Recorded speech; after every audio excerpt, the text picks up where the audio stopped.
usually it's either Parashat Shoftim or Parashat Re'eh that start Rosh Chodesh Elul.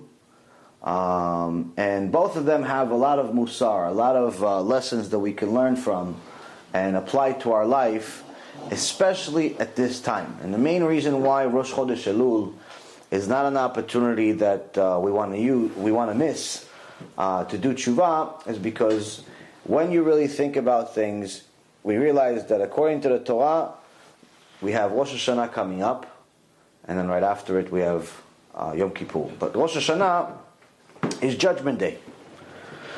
Rosh Hashanah, for most people that, whether they are business people or kollel people or anyone that believes in Torah, most people understand that Rosh Hashanah is the most important day of the year.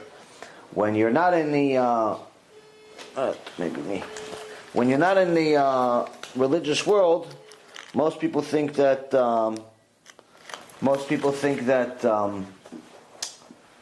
Yom Kippur is the most important day of the year, but in reality it's really Rosh Hashanah, because Rosh Hashanah is actually the judgment day. That's the day that Hashem decides, Be'ezrat Hashem, that we'll have a favorable judgment, how much parnasah we're going to get for the next 12 months, what kind of health we're going to have, if we're going to have any children.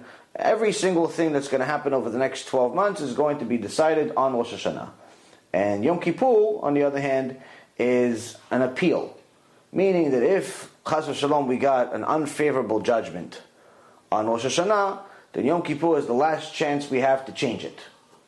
So, if someone, for example, was, Chas v'Shalom, going into a big case, where this case can decide life or death, then they're not going to depend on the appeal.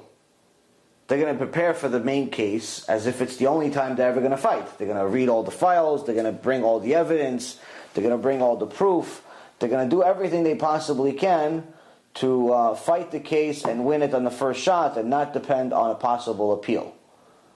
And that's one of the main things that we need to do. We can't show up to Rosh Hashanah thinking, you know what, I'm going to be 50-50, and in case it doesn't work out, I'll just invest more time in my Yom Kippur. So that's one of the main things that we don't want to go into. We don't want to get to that point. So Elul, the whole month of Elul, is in essence a preparation process for Rosh Hashanah. And if we really think about it, if we were going to go to a big case, if let's say someone had a very big lawsuit, I remember in some of the lawsuits that I had, we'd prepare for them for months. In some cases even, almost close to a year, we prepare for one lawsuit.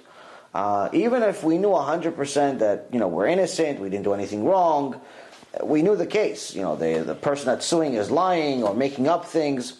That wasn't the problem. We knew the truth. The point is that you have to prove it.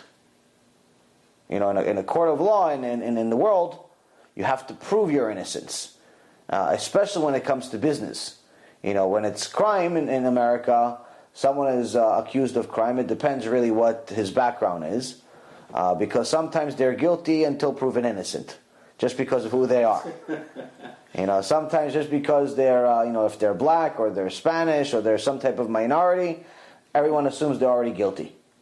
And then, if you have enough evidence to show that they're not guilty, and you brought the real victim, the real perpetrator, then the real murderer, then you could actually say, okay, you know what, we'll release him.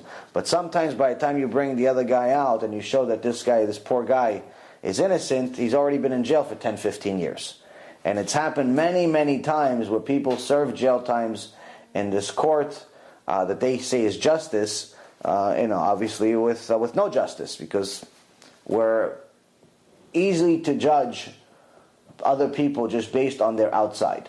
The good news is that in Shamayim, they don't judge you based on your outside, they judge you based on your inside. You've just experienced another Torah class brought to you by TorahAnytime.com.